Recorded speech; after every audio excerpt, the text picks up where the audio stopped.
Hello, and welcome to Self-Care is Sexy. My name is Chris, and I'll be your host. We're a podcast that's here to generate and share self-care ideas with each other. Last episode was all about the 3 different levels of self-care: basic, better, and best. I had some reflection questions to help you identify which level you're currently at, as well as gave you some different ideas for self-care at any level. I want to give you a quick preview of what to expect from today's show. Today, I want to just give you some quick, straightforward tips that you can use to love yourself. I'm walking you through the different kinds of self-love and providing you with excellent tips that are practical, applicable, and easy to add to your daily routine, no matter what you've got going on. We're going to get to all that after a quick break. Okay, welcome back to the show. Today's show is about how to love yourself. But before I get started on these tips on how to love yourself, I really want to put it out there and invite you to set down any self-judgment or criticism that you might be carrying around right now as you're listening in today. I'm asking you to just, try and put down those thoughts or feelings of not good enough that might be floating around your brain right now. And just try to be okay with who you are right now in the present moment. So let's try it. Let's just give ourselves that much needed permission to show up exactly as we are in this moment, without all the bullshit negative thoughts our brains might be kicking up, judging how we're actually thinking about ourselves, how we might be feeling about ourselves today, or that practice that we're all good at, beating ourselves up for what we really should be doing right now. Just set all that shit aside and listen to these ideas on how to love yourself with an open heart. And when the show is over in about 15 minutes or so, you can decide if you want to pick those thoughts and that self-judgment right back up and get on with your day. Or you're welcome to leave them here with me. It's your choice. And look, I know, believe me, I know. Being present with ourselves as we are right now in this moment is not always easy. It feels awkward and forced. And if you have a negative relationship with yourself or a non-existent relationship with yourself right now, or you're struggling with self-esteem and self-worth, this is gonna seem silly. But it really is the first and most important way that we can start to be compassionate towards ourselves, is to agree to just be okay with who we are right now. Now look, I'm not asking you to love yourself while you're listening along to the show. If you can, great, fabulous, wonderful. But I'm really only asking you to just be neutral with yourself. That's it. So, no shocker, I've got a few different lists for you today.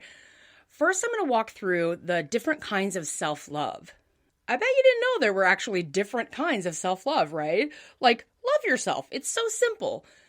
I really hate when the positivity movement says shit like that. It's not that simple. Hence, listening to this podcast. Believe me, I know it's not easy. That's why I have a show and thousands of listeners each week. Self-love is not that easy for some of us. We need these breakdowns to help make it make sense. And then after we go through that, I'm going to actually walk you through different self-care tips for each of these different kinds of self-love. So the different kinds of self-love, number 1 is the affectionate love. This is the kind of love that is associated with self-respect. It's the kind of love that is about congruency within yourself. It means that you love yourself in a way that values the unique things that make you you. And there is big-time honesty involved with this kind of self-love. Affectionate love is platonic, non-romantic, and it has that we're on the same team vibe going on. This is where, I've got my own back comes from. This kind of self-love is responsible for the way we talk about ourselves.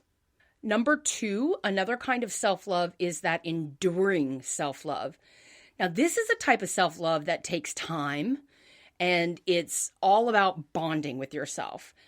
This is that unconscious, doesn't take any kind of effort type of self-love. It's what's kept you from self-harm, and it keeps you striving for ways to figure all this self-care shit out. This is that quiet, long-term kind of love that comes from your soul, and it's responsible for you feeling committed to yourself. Number 3 is romantic love. Now, this is the good shit.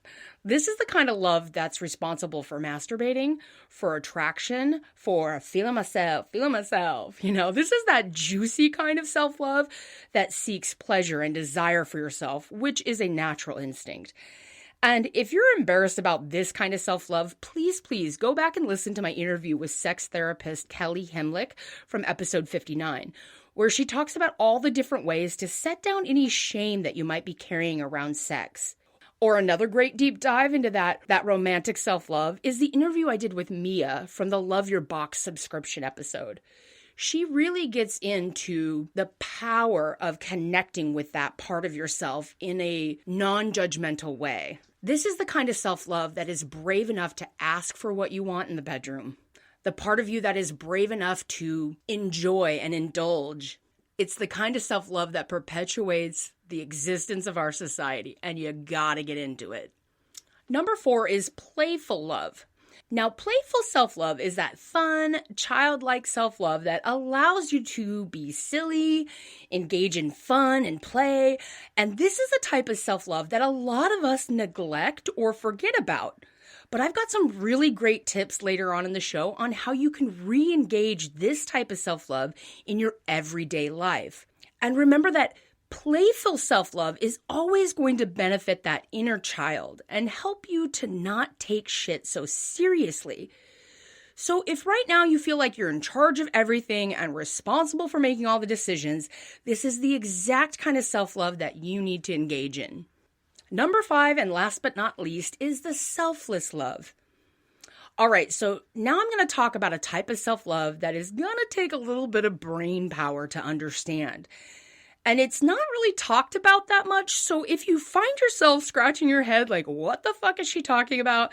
That's okay. This is not a super easy thing to understand. So selfless self-love is the ability to really understand that taking care of yourself is the highest form of being in service to others. So follow me here. Let's say you're a mom and a wife and you work. You're responsible for getting the kids to school and cooking and planning all the meals. And you're kind of the go-to on all the household responsibilities. You also plan all the fun things and you're often helping to support your spouse in whatever they've got going on. That makes self-care challenging. And while you might get some time here and there, it's hard to incorporate self-care into your day-to-day lifestyle. Selfless love is about recognizing and acting on that fact. That if you don't make time for loving yourself, you're gonna be garbage to other people. I mean, think about it. You already know this. If you're tired and stressed and at the end of your rope, you tend to snap at people or you procrastinate. You cancel appointments. You don't follow through. And if this goes on for too long, this consistently doing for others without attending to your own self-care, you can make yourself physically sick and incapable of helping anyone, possibly needing to depend on others for your own basic care. So selfless love is that empathetic love that you have for others. And the way you have that for yourself is you start to do things like normalizing those shitty thoughts, like I talked about earlier. And you stop the beatdowns for the way that you're thinking about yourself. Selfless love is about making a decision to love yourself in any circumstances. This is the giving yourself permission part of self-love, and it's so important to understand this.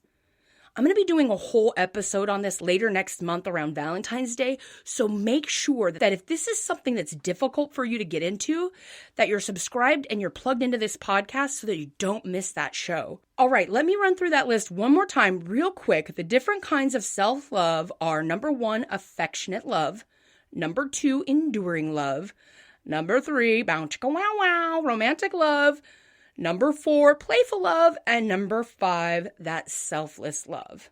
All right, now that we have all that in mind, let's talk about some self-care that aligns with these different kinds of self-love. So the first kind of self-love I talked about was the affectionate self-love. And the best kind of self-care you can engage in when you need to be affectionate with yourself is positive self-talk. Of all the different ways that you can start to love yourself more, the way you talk to yourself is the most important, most powerful, and it goes with us everywhere we go. Now, what I'm not going to do is tell you to just start having better thoughts about yourself and then bridge that gap to thinking wonderfully about yourself and talking wonderfully about yourself, because that's what everyone else in the self-help world is spewing out. But if you have really shitty self-talk or you're really down on yourself right now, that's not going to work. So what I'm encouraging you to do, like I talked about earlier, is about getting neutral. I want to invite you to just normalize the fact that sometimes you talk to yourself like a piece of shit. That's normal. The thoughts that we have about ourselves are so fucking powerful.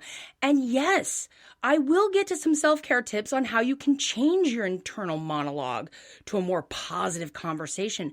But for now, I just want you to recognize that you have some shitty self-talk. You think poorly about yourself sometimes, and that's normal. Some of the other self-care ideas for affectionate self-love is having a self-party. I have a whole episode on this, but the breakdown is real easy. It's about celebrating yourself. When something really good or something great happens to you, or you do something, you make something happen, and you just do a little self-party, self-party, self-party. Like I said, I have a whole episode on it, but celebrating yourself in the moment you do something that you're proud of is a huge way to be affectionate with yourself. Another self-care tip that aligns with that affectionate self-love is complimenting yourself or allowing yourself to receive compliments. I talk about this all the time, but it's so powerful. Another idea is that you could make a list of your values. If you haven't done this yet, and especially if you're in the dating world, please, for the love of God, take the time to sit down and figure out what your values are. If you don't know, you're not going to know how to ask for them from other people. So it's imperative that you have this down pat. You need to know what your values are in order to know who you are. Another self-care tip that falls under that affection self-love is standing up for yourself by telling others how to and how not to treat you. Man, standing up for yourself, having your own back, even when it's hard, even when you're in a situation that's so uncomfortable, is next level multiverse shit. You're going to heal a lot of trauma and fast forward to your favorite version of yourself by just doing this one thing, and that is standing up for yourself. Now, the second kind of self-love I talked about was that enduring self-love. So some self-care ideas to do if you're working on creating that bond with yourself is to journal daily, to make a list of your 5 strengths. This is such an empowering thing to do. Another way is to set boundaries. Again, if you're struggling with any of these self-care tips, I have entire episodes. Just go to my website, www.selfcareissexy.com, type in boundaries, and a ton of episodes are going to come up. Another way of engaging in that enduring self-love is cultivate self-discipline. This is a deep dive, folks, and again, I'm going to have an episode later this year about self-discipline and how it relates to self-care. But the long story short, for the purposes of this tip, is keep an open mind about how you discipline yourself and how that parenting, that self-regulation is an act of self-care.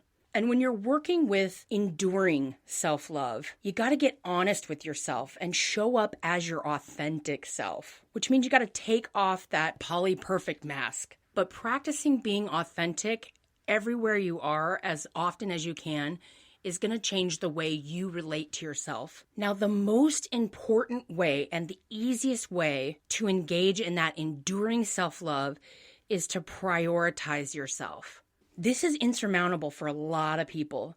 You've got your routines, you've got your obligations, and making yourself a priority is not always available. If you work, have kids, you're taking care of elder parents, or you might be in a relationship where the roles have already been defined to a certain point where you're responsible for like a lot of the household chores and stuff.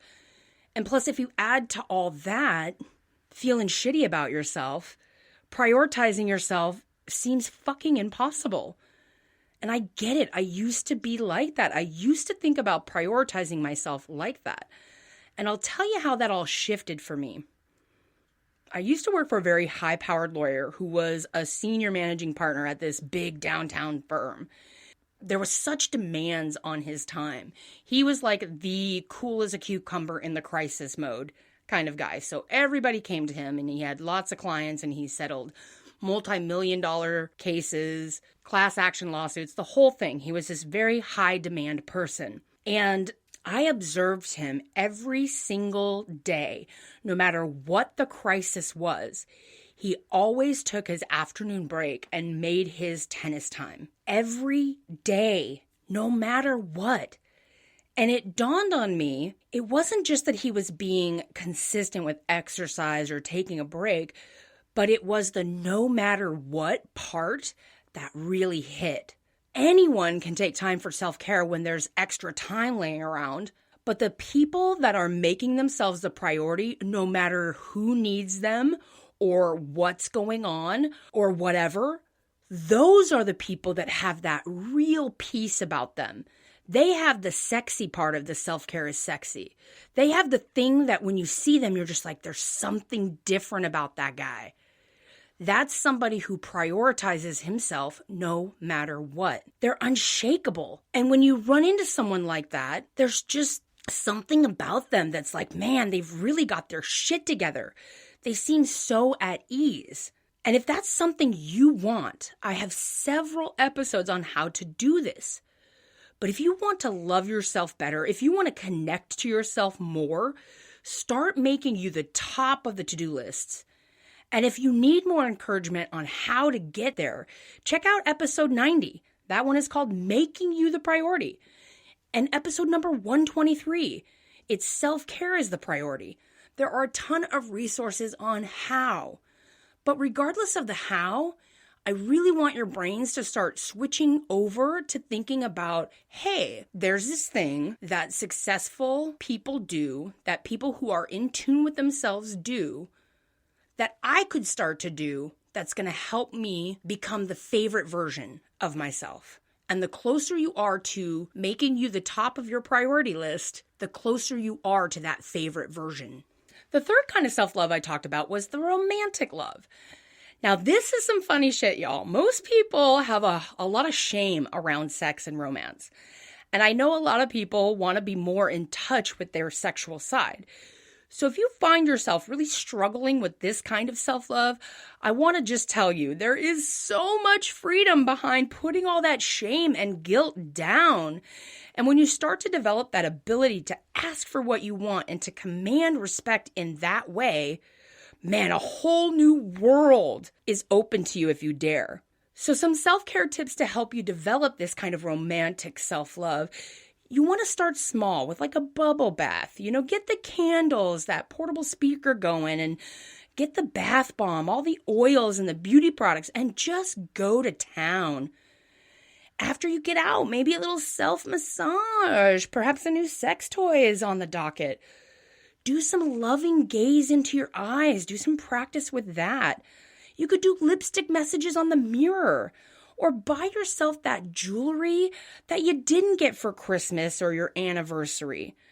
Really start to come up with ways to date yourself. Take yourself out to coffee. Take yourself out to dinner, even if you have a spouse. If you're willing to put in the work to love yourself in a more romantic way, you're going to fulfill that need that you've been searching from other people. This is a life hack, folks. This makes you unshakable. The fourth kind of self-love is playful love. Now, this is the kind of self-love that I've been most working on lately, and I want to share with you how powerful these suggestions for self-care are. When you start to allow yourself to play, and you start to remove all those weird-ass expectations of being mature and grown up and looking perfect all the time, you invite an entirely new way to live life and solve problems. You start to see where you can make everyday bullshit more fun. So some ideas for playful self-love are like the adult coloring. Now, yes, you can go get a book off Amazon and some color pencils or crayons or whatever, or you can start to find ways to color in your everyday life. So I know we don't deal with as much paper as we used to, but you can sneak it in every time you find like a random receipt. Color it in. Maybe create some connect the dot pictures. Start putting googly eyes on random shit. Take yourself roller skating. Get the fairy hair done that I mentioned about a few episodes ago. That's a really playful, fun self-care idea. Go outside and play. Run around and let go of the expectation that you have to be the adult. Now, some more deeper ways that you can engage in this playful self-love is by allowing your inner child some recognition, talking to that child version of yourself, reassuring them. And you can start healing by recognizing when you're shrinking yourselves to be received well by others, when you start denying that inner child their voice. Okay, so the last type of self-love I talked about was that selfless self-love. And the self-care for this kind of self-love is going to look a lot different than the other examples.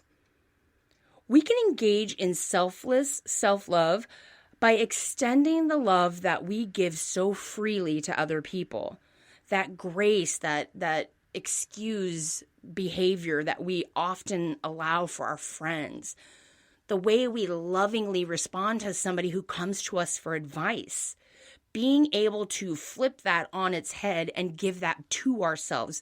That's an incredible act of self-care that engages that selfless love. We can do work on our self-worth and our self-esteem. When we really want to dive into the depths of self-care, 99.9% of the time, the inability to do self-care comes from a repeated story about a lack of self-worth or not being good enough. This doesn't have to be an unpacking session with a therapist. You could literally just write down on a sheet of paper, I'm not worthy because, or I'm not good enough because, and let your mind just go nuts down that dark rabbit hole of shit. Dig it on out, get it on paper, and really start to see where that disconnect with yourself is. You start to work on that. All these other self-care ideas are going to seem pretty easy to accomplish and a lot of fun. Another way to engage in that selfless love is to ask for help as much as you say yes to helping someone else. I know asking for help is difficult for a lot of people. I get that. But you're going to have to start pushing yourself out of the comfort zone. You don't have to be the only one to fix it all. And by the way, if you don't know this, there are so many other people who have better ways of fixing things and ideas that you may not have thought of. So another act of selfless love is employing help. Getting a personal trainer or a coach or someone to come clean the house or someone to prepare your meals or a food box delivery or even just getting your groceries delivered. It's time to delegate the to-do list so that there's room for you at the top. All right, I know that was a lot to cover today, but I think it's really important that we have these breakdowns of the different kinds of self-love and how we can offer that to ourselves so we can start to see that we need different things at different times. And getting to know our needs and recognizing when we need to do what is building us up to that ultimate goal of self-care, which is creating a life that you don't need to escape from. All right, that's it for this week. Thank you for joining me. If you have a story you'd like to share and you want to be on the show, please email me. It's Chris, Kris, at selfcareissexy.com.